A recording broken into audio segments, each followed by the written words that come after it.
The elevator opened on my floor, and there he was with another woman sitting on his lap. She looked at me, laughed in my face, and said, "Is she your maid?"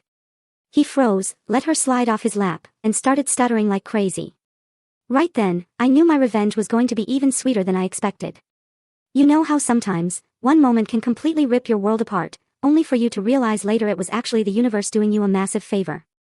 Well, that's exactly what happened to me when I walked into my boyfriend's office and caught him making out with another woman, who then had the audacity to ask if I was the cleaning lady. My heart didn't just break, it shattered, and in its place, a cold, calculating fury began to simmer. For 2 years, Ella Garrison, a 29-year-old third-grade teacher, had been dating Colby Brennan. He was 31, a landscape architect, and the heir to one of those old Southern families where everyone has a portrait in the historical society and an opinion on proper silverware. We lived separately, of course, because his formidable grandmother, Donna Eugenia, believed respectable people waited for marriage. She was the kind of woman who could end your social life with a raised eyebrow at the country club, and Colby, ever the dutiful grandson, worshipped her. His entire inheritance, a multi-million-dollar historic home, hinged on staying in her good graces. And boy, did that make what happened next truly, perfectly, deliciously awful. It was the Wednesday before Thanksgiving. I left school at 5:30, all excited to meet Colby at his downtown office for dinner. We had reservations at the Gray, this super swanky restaurant where you basically need a congressional subpoena to get a table. I was wearing my favorite navy dress, the one Colby said made me look like Jackie Kennedy, and I'd actually blown out my hair instead of throwing it into my usual teacher bun. I felt good. I felt, well, oblivious. I parked in the garage, took the elevator to the 8th floor where his architecture firm took up the entire level, and stepped into the corridor. That's when I saw them. Colby had a woman pressed against the wall, right outside his office door.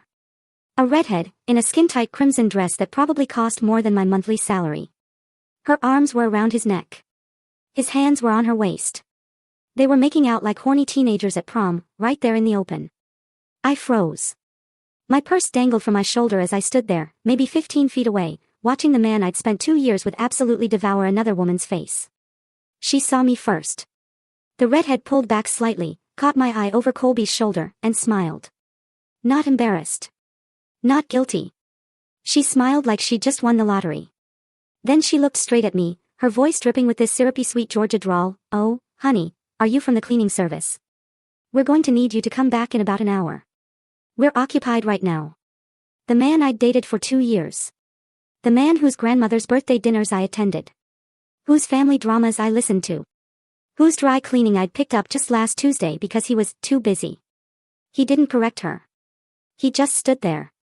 Colby finally turned around, saw me, and went absolutely ghost white. The redhead, at last, looked confused, glancing between us. Then, it was like gravity remembered she existed. She stumbled backward, almost twisting her ankle in her designer heels. "Ella," Colby stammered, his voice cracking like a 13-year-old. This isn't, she's just the cleaning lady," I finished for him, my voice surprisingly calm. Because, apparently, that's what she thought I was. The redhead's face finally showed some recognition of the absolute disaster unfolding. She straightened her dress, grabbed her purse from where it had fallen, and actually had the audacity to look annoyed. "Colby, you said you were single," she snapped. "I'll call you." He stammered something back at her, which was possibly the worst thing he could have said. She clicked down the hallway toward the elevator and disappeared. I watched her go, then turned back to Colby, who was now sweating through his expensive shirt despite the office air conditioning blasting. "Ella, please let me explain," he pleaded. "Save it," I said, and started walking back to the elevator. He followed, panicking, trying to grab my arm. I pulled away sharply. "Don't touch me. It's not what you think, really." "Because what I think," I countered, my voice low and dangerous, "is that I just watched you make out with a woman who thought I was your cleaning lady, and you didn't even bother to correct her." The elevator arrived. I stepped in. He tried to follow, but I held up my hand. "Don't." The doors closed on his utterly devastated face. My phone started ringing before I even reached my car. "Colby." I declined. It rang again immediately. Declined. By the time I pulled out of the parking garage, I had 12 missed calls. I drove home to my small apartment in the Victorian district. Nothing fancy, but it was mine. And right then, that felt incredibly important. I changed into sweatpants, poured myself a very large glass of wine, and finally looked at my phone. 43 missed calls. 17 text messages, each more desperate than the last. Please answer. I can explain everything. She means nothing. I love you. Please don't do this. I didn't block his number. Not yet. I wanted him to think I might respond. Might forgive. Might give him another chance. Hope makes people sloppy, you know. Instead, I finished my wine, poured another, and got curious. It took me exactly 20 minutes to figure out who she was. Instagram is a beautiful thing when you're motivated. Her name was Bellamy. No last name on her profile, just Bellamy Southern Charm. She was a luxury lifestyle and interior design influencer with 48,000 followers. Her feed was full of gorgeous rooms, styled tablescapes, and wait. I scrolled back through 4 months of posts. That garden design. Colby's work. I recognized the stone pathway pattern he'd been obsessing over. That outdoor living space. His signature style with the curved built-in seating. That pool area. That was literally the Henderson project he'd shown me last month. She was using his designs to build her influencer career, and based on her captions, my boyfriend and I designed this space together, spending quality time with my love planning our dream home. She'd been telling her followers they were a couple. For 4 months. My phone buzzed. A message from a number I didn't recognize. Ella, please. I'm using a different number. I'm so sorry. Can we please talk? I'll come to you.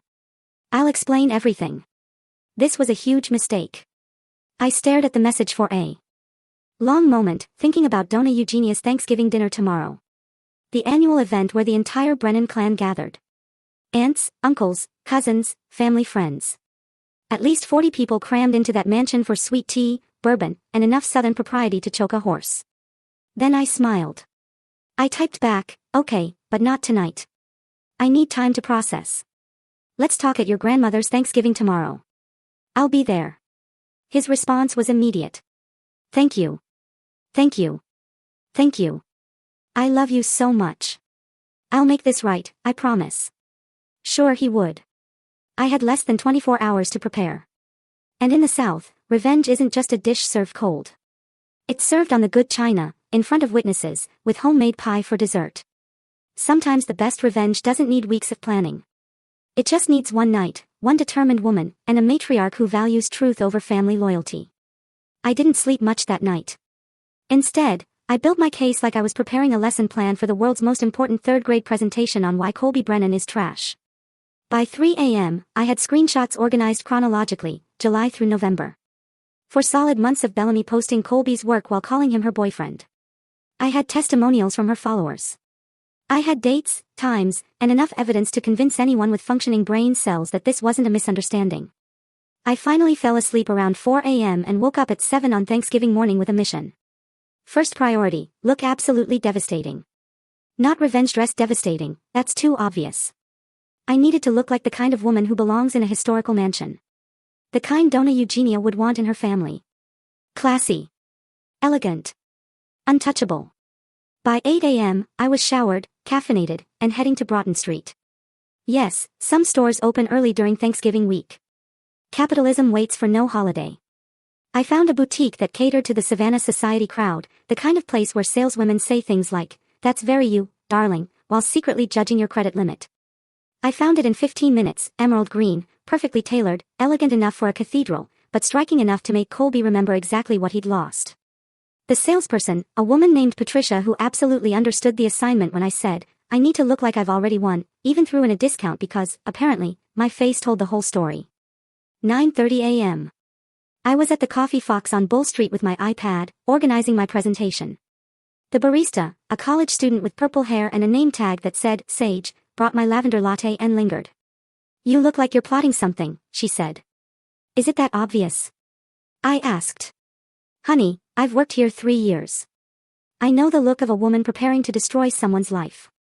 Is it the redhead who's always here taking photos? I looked up, surprised. You know her. Bellamy. Oh, yeah. She's here constantly, always with some guy, always talking loud enough for the whole cafe to hear about, her boyfriend, the architect. Makes everyone her captive audience while she stages the perfect Instagram shot. Sage rolled her eyes. She literally makes him rearrange his schedule so the lighting is right for her posts. The guy always looks like he'd rather be anywhere else. Her boyfriend, I repeated. She specifically calls him that every single time. My boyfriend designed this. My boyfriend and I are planning our dream home. My boyfriend is taking me to Charleston this weekend. Girl doesn't shut up about him. I showed Sage a photo of Colby from my phone, us at last month's fall festival, laughing at the pumpkin patch. Her jaw dropped. That's your boyfriend? As of last night. Oh, honey. Bellamy has been bringing him here every Tuesday and Thursday for months. She always introduces him as her boyfriend to literally everyone. Last week, she was showing someone her Pinterest board for their future wedding. I took notes. Actual notes. Tuesday and Thursday. 4 months. Pinterest wedding boards. What time today do you need to ruin someone's life? Sage asked. Because I'm off at noon, and I kind of want updates. 3 p.m. His grandmother's Thanksgiving dinner. Legendary. I'm manifesting your success. By 10:30 a.m., I was at Colby's office building. Marcus, the security guard, was working the holiday shift and looked surprised to see me. Miss Ella, you okay? Haven't seen you since yesterday. Word travels fast in an 8th-floor building, apparently. Marcus, can I ask you something? That woman who was with Colby yesterday, the redhead in the red dress, has she been here before? His face told me everything before he spoke. Miss Ella, I probably shouldn't, please, I interrupted, I just need to know the truth. He sighed, looked around, then gestured me to his desk.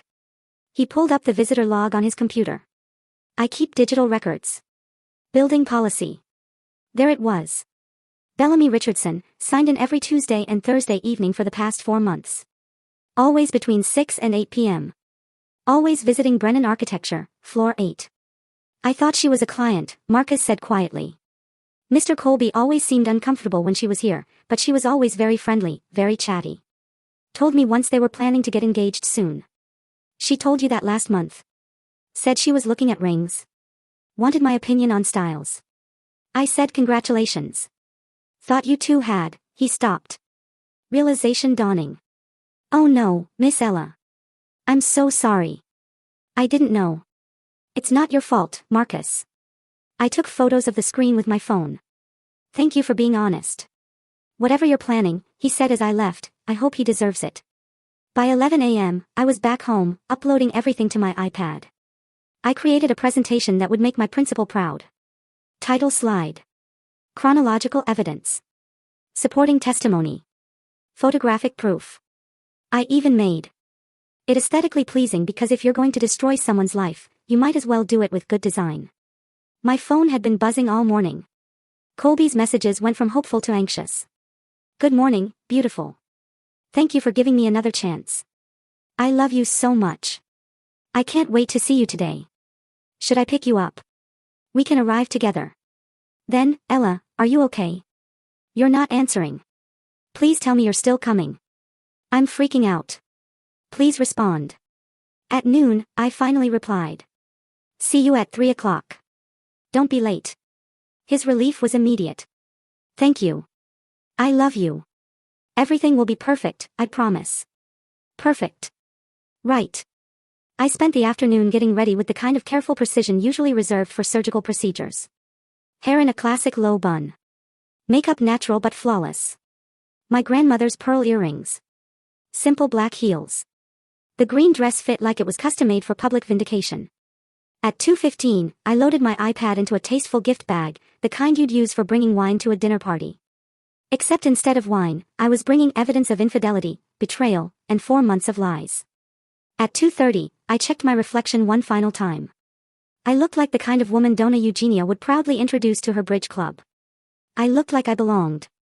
At 2:45, I parked on Bull Street and walked up to the mansion. The front door was already open, family members streaming in with covered dishes and wine bottles. I could hear the chatter, smell the turkey, feel the warmth of a family gathering. Colby was waiting on the veranda, looking like he hadn't slept in days. When he saw me, he practically ran down the steps. Ella. God, you look beautiful. Thank you for coming. Thank you for giving me another chance.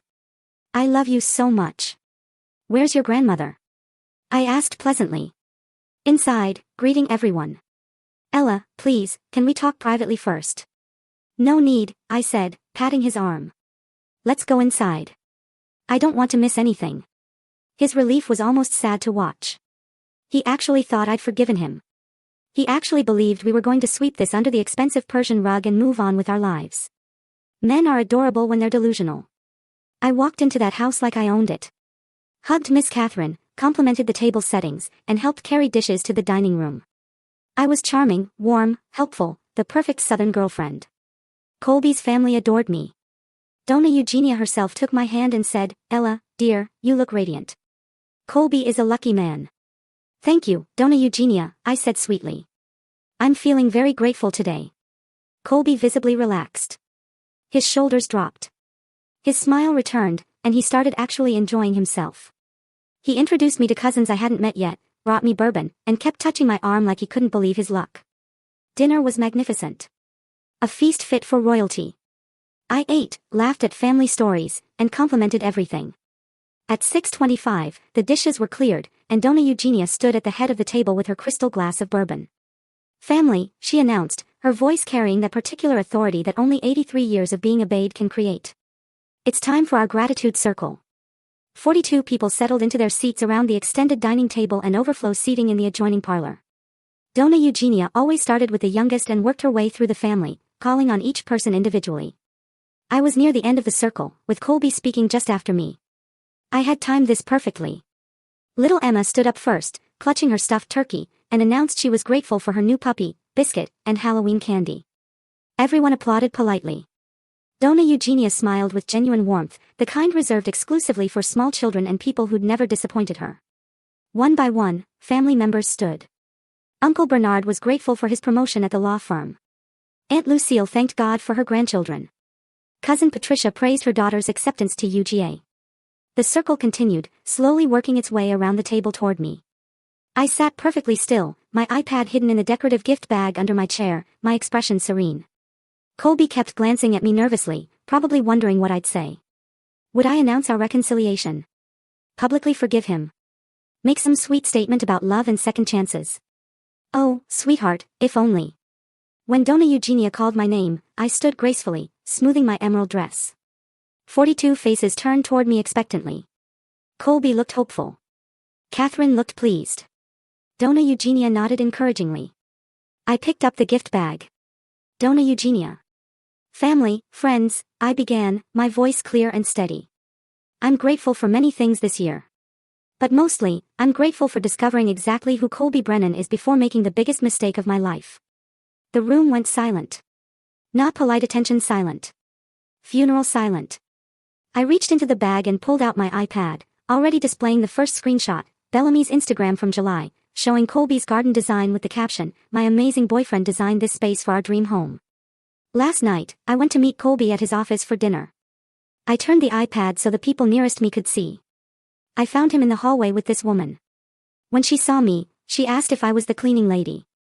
Colby didn't correct her. Catherine gasped. Several cousins leaned forward to see the screen. I swiped to the next image. Another Instagram post from August. Her name is Bellamy Richardson. She's a lifestyle influencer who's been using Colby's architectural designs to build her social media career.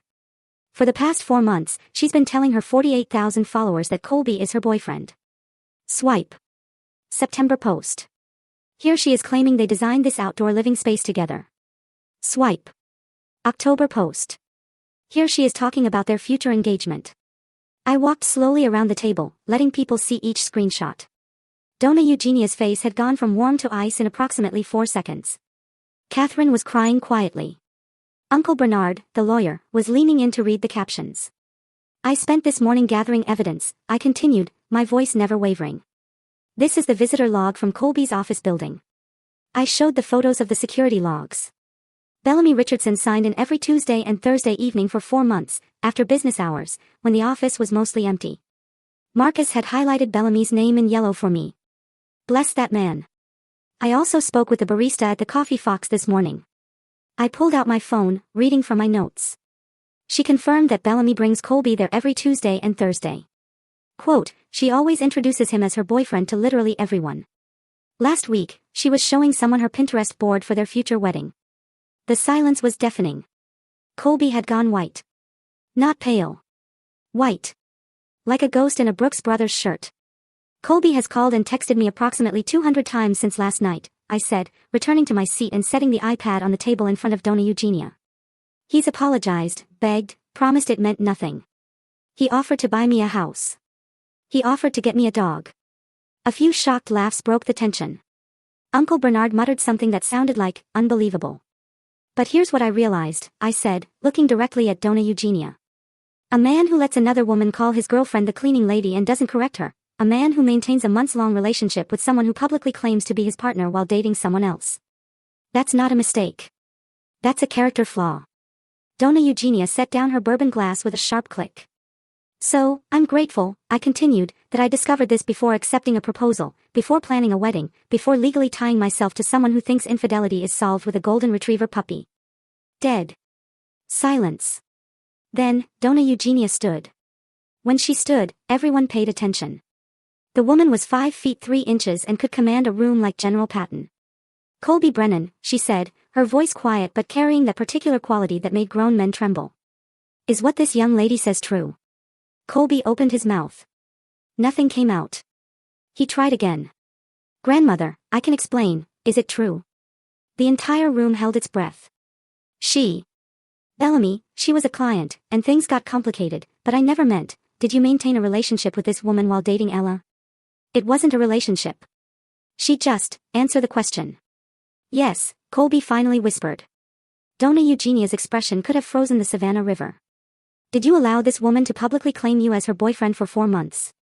I didn't know she was posting. Did you meet with her regularly after hours for months? Colby looked at the floor. Yes, ma'am. And when Ella discovered you with this woman, did you immediately end it and confess everything? Silence. No, ma'am, Colby finally said. Dona Eugenia turned to me, and her expression softened just slightly. Ella, dear, I am profoundly sorry that my grandson subjected you to this humiliation. You have conducted yourself with more grace and dignity than he deserves.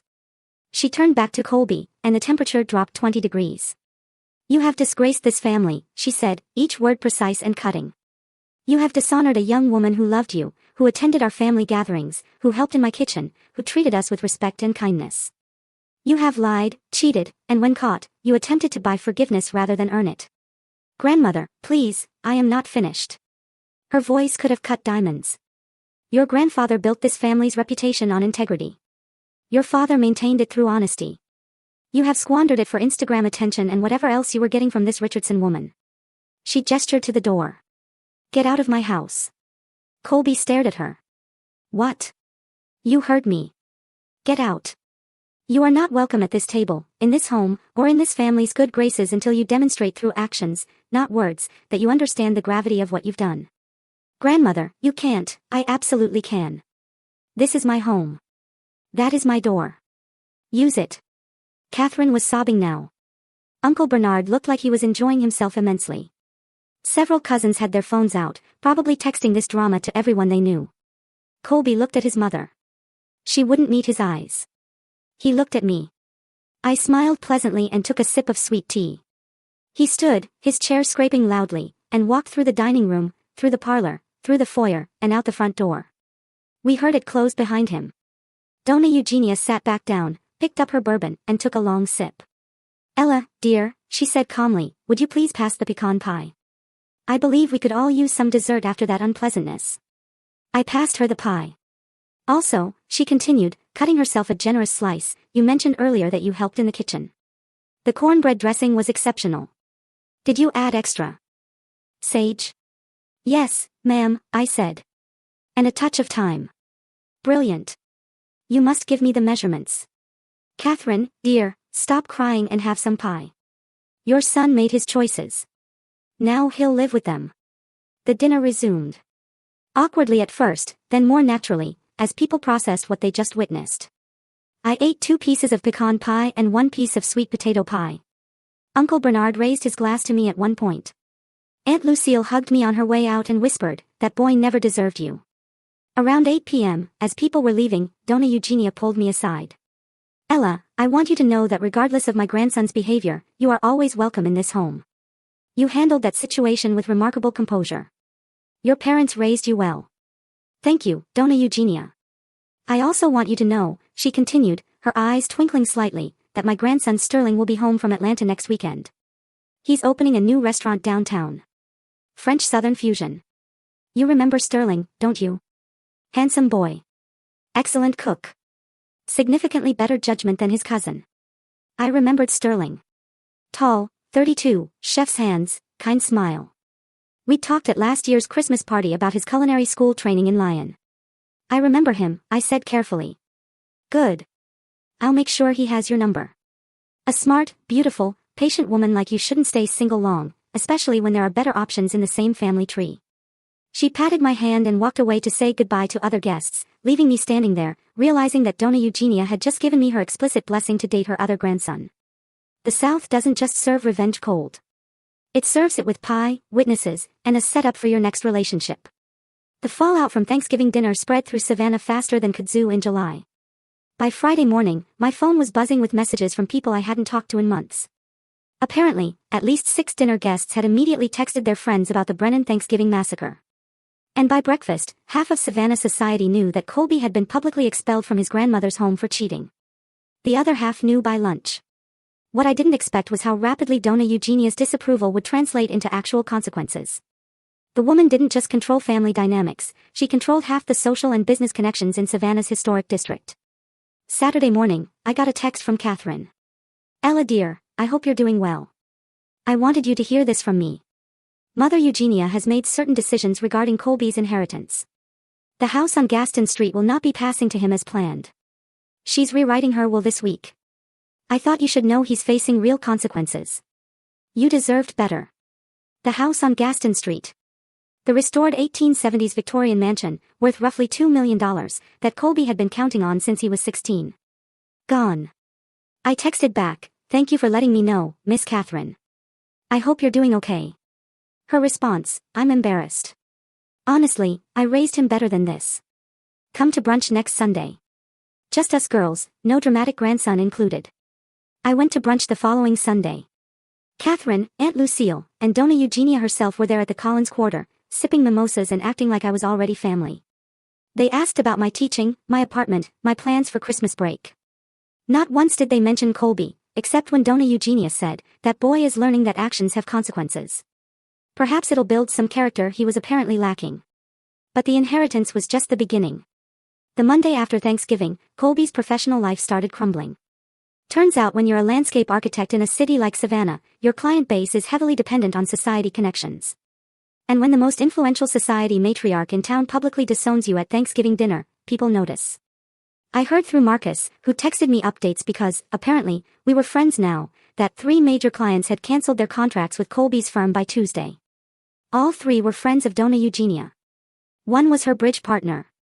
Another attended her church. The third was married to her late husband's former law partner. Man looks like he aged 10 years, Marcus texted. Hasn't shaved, looks rough. Wednesday, I ran into Uncle Bernard downtown. He was coming out of his law firm on Broughton Street as I was walking past with coffee. Ella. He waved me over, grinning. I've been hoping to see you. That was the most entertaining Thanksgiving dinner I've attended in 40 years. My wife is still talking about it. I hope I didn't cause too much family drama, I said diplomatically. Drama? That was justice.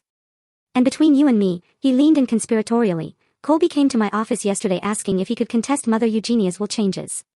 I told him, absolutely not. And even if he tried, no judge in Chatham County would rule against that woman. She's legendary. What did he say? He actually cried. 31-year-old man crying in my office about losing a house he never actually owned. Then he asked if I could help him get his clients back. I said, no. He's not my client anymore either. I tried to feel bad. I really did. But the image of Colby crying about consequences was oddly satisfying. Thursday brought the Bellamy situation to its natural conclusion. Someone, and I have my suspicions it was one of the younger cousins at Thanksgiving, had posted about the dinner drama on a Savannah gossip forum. The story went viral locally, and people started identifying Bellamy from the Instagram screenshots that were apparently circulating. Her comment sections exploded. So, which architect boyfriend are we talking about today? Does the wife know about this post? This you, claiming someone else's man. By Friday, Bellamy had lost over 15,000 followers. Her engagement rate tanked. Brands started pulling sponsorship deals. She posted a tearful apology video claiming she'd been misled and didn't know he had a girlfriend, which nobody believed because I'd literally been tagged in several of Colby's old Instagram posts. The internet is undefeated. Saturday, 1 week after Thanksgiving, Sterling came home to Savannah.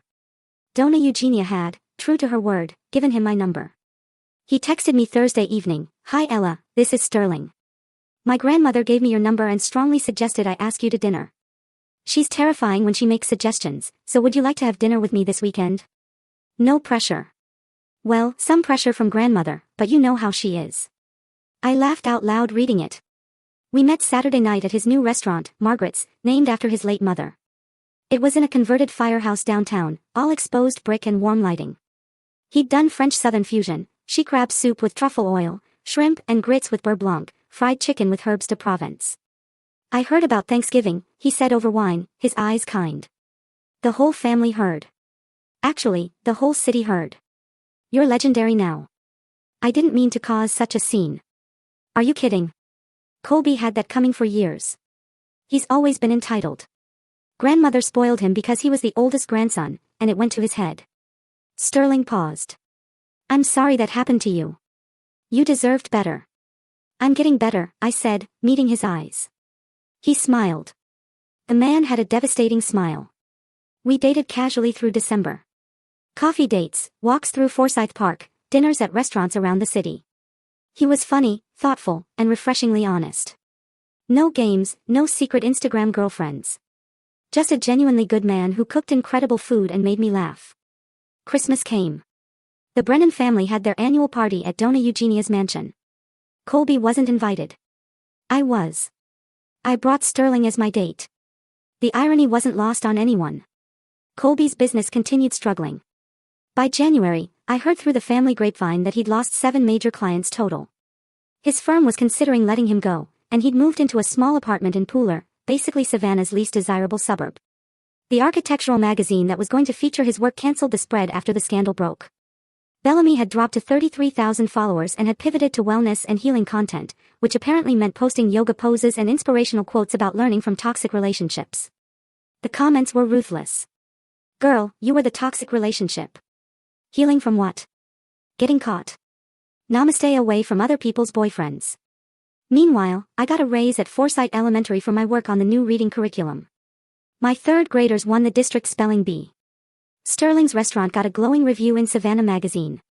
Donna Eugenia invited me to the Easter dinner planning committee, which apparently meant I was officially considered family now.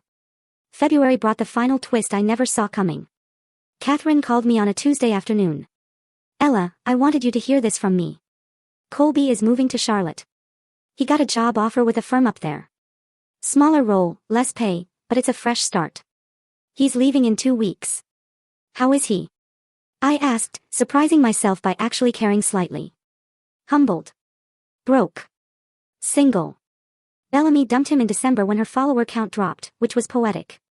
He asked about you last week. Wanted to know if you were happy." "What did you tell him?" "That you're dating Sterling. That you look radiant. And that he lost the best thing that ever happened to him." Then I told him to pack his boxes and learn something from this disaster. Colby left Savannah on March 1st. I know because Sterling and I were having brunch at the Collins Quarter that day, the same restaurant where I'd had brunch with the Brennan women, and we saw him driving past with a U-Haul attached to his car. Sterling saw me notice. "You okay?" "Yeah," I said honestly. "I really am." "Good, because grandmother is hosting her birthday dinner next month and specifically requested that I bring you. Fair warning, she's going to ask when we're getting engaged. She asks me every time I see her. It's been 4 months, Sterling. I'm aware. I keep telling her that. She says, when you know, you know." He grinned. "She knew after one Thanksgiving dinner that you were a keeper." I laughed. "Your grandmother is terrifying and wonderful. She really is. She also rewrote her will, did you know that? The Gaston Street house. She's leaving it to me now. Said I'd have better use for it than Colby ever would. Something about shared values and character." He took my hand across the table. "She also said I should propose to you in the garden there when the magnolias bloom." Direct quote. "Sterling, I'm not proposing. Not yet. I'm just saying when an 83-year-old woman who controls half of Savannah gives you romantic advice, you listen. The magnolias bloomed in April. Looking back now, a year and a half after that Thanksgiving dinner, I can honestly say finding your boyfriend making out with someone who thought you were the cleaning lady was the best thing that ever happened to me. I know how that sounds. Trust me, I wouldn't have believed it either when I was standing in that 8th floor hallway watching my 2-year relationship implode. But here's what I've learned, sometimes the trash takes itself out. And sometimes it takes an entire family with impeccable social connections to make sure that trash stays gone. Sterling proposed in April, exactly when Donna Eugenia predicted, in the garden of the Gaston Street house, with the magnolias in full bloom. We got married that October in a ceremony at the Cathedral of St. John the Baptist with 200 guests. Donna Eugenia cried, actually cried, during the vows. Catherine told me I was the daughter she'd always wanted. Uncle Bernard gave the most hilarious toast about how I'd upgraded within the same family tree, which showed excellent practical judgment. Colby sent a card from Charlotte. Just a card, no gift. It said, "Congratulations, you deserve to be happy." Sterling threw it away before I could overthink it. We live in the Gaston Street house now. Donna Eugenia signed it over to Sterling as a wedding gift with the stipulation that we host Thanksgiving dinner once she's too old for such nonsense, which we all know means never. The woman will be hosting Thanksgiving dinners from beyond the grave if she can manage it. I still teach 3rd grade at Forsyth Elementary. My students still ask why I smile so much. I tell them it's because I love reading and grammar, but honestly, it's because I wake up next to a man who brings me coffee in bed and never once has made me question whether I'm valued. Sterling's restaurant earned a James Beard Award semi-finalist recognition in June. Margaret's is now one of the top dining destinations in the Southeast. He works brutal hours, but he's never missed a family dinner, never canceled a date night, and never once has made me feel like an afterthought in his life. That's the difference between a good man and a mediocre one. A good man shows up consistently, without needing public humiliation to learn how. As for Colby, last I heard through the family grapevine, he's still in Charlotte, working for a mid-size firm doing residential landscaping. Nothing glamorous. No magazine features. No society connections. Just regular work for regular people, which probably builds character or something. Catherine visits him occasionally. She says he's learning humility, which is Southern for finally growing up at 33. Bellamy pivoted to life coaching after her influencer career tanked completely. Her Instagram now has about 12,000 followers, and she posts things like, "Everything happens for a reason," and "Trust the journey." The comments are still occasionally brutal. The internet never forgets, and Southern women absolutely never forgive. I blocked her after the wedding, not out of anger, just out of complete disinterest. She's irrelevant to my life now, which is the best revenge of all. Indifference. Donna Eugenia turned 85 last month. We threw her a massive party at the house. Her house, really, since Sterling and I both know we're just borrowing it until she decides otherwise. She's already planning to live to 100 out of pure spite for anyone who suggested she slow down. At her birthday dinner, she pulled me aside, bourbon in hand as always, and said, "Ella, dear, I want you to know that the best decision Colby ever made was being stupid enough to lose you. It brought you into this family properly. Sterling is a better man because you chose him. And I get to have my Thanksgiving dinners with someone who actually appreciates good cornbread dressing. That's the closest thing to, 'I love you,' that Donna Eugenia gives. And honestly, I'll take it. Sometimes people ask if I'm grateful for what happened. If I'm glad Colby cheated, glad I found out, glad everything fell apart so spectacularly. And here's the truth, I'm not grateful he cheated. I'm grateful I found out before wasting more time. I'm grateful I had the dignity to expose it publicly instead of suffering quietly. I'm grateful his grandmother valued character over blood relation. I'm grateful I didn't settle for someone who saw me as optional. But mostly, I'm grateful I learned that revenge doesn't have to be loud or violent or destructive. Sometimes the best revenge is just standing up at Thanksgiving dinner, telling the truth with receipts, and letting natural consequences do the rest. Sometimes karma doesn't need your help. It just needs an audience and a matriarch with a will to rewrite. I pass Colby's old office building sometimes on my way downtown. The architecture firm is still there, but his name was removed from the directory. Someone else works in his office now. The 8th floor where I found him is just another floor in another building, in a city that's moved on completely. I never stop the car. I never slow down. I just drive past on my way to somewhere better, usually with Sterling's hand in mine, usually laughing about something ridiculous one of my students said that day. Because that's the thing about moving forward. You actually have to move forward, not backward, not sideways, just forward into a life where you're valued, respected, and loved by people who show it consistently. The South taught me that revenge is a dish best served cold. Dona Eugenia taught me it's even better served in public, with witnesses and consequences. And life taught me that sometimes the best revenge isn't revenge at all.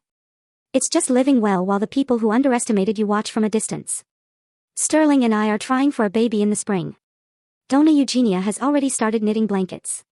Catherine has already planned the nursery colors. Uncle Bernard has already made terrible jokes about keeping the good genes in the family this time. And somewhere in Charlotte, Colby is landscaping suburban yards and learning that actions have consequences that last longer than anyone warns you about. As for me, I'm exactly where I'm supposed to be. In a house filled with magnolias, married to a man who values me, surrounded by a family that chose me back, teaching children who think I'm magic because I can explain grammar. Living in a city that watched me stand up for myself and decided I belonged. Not bad for the woman someone once mistook for the cleaning lady.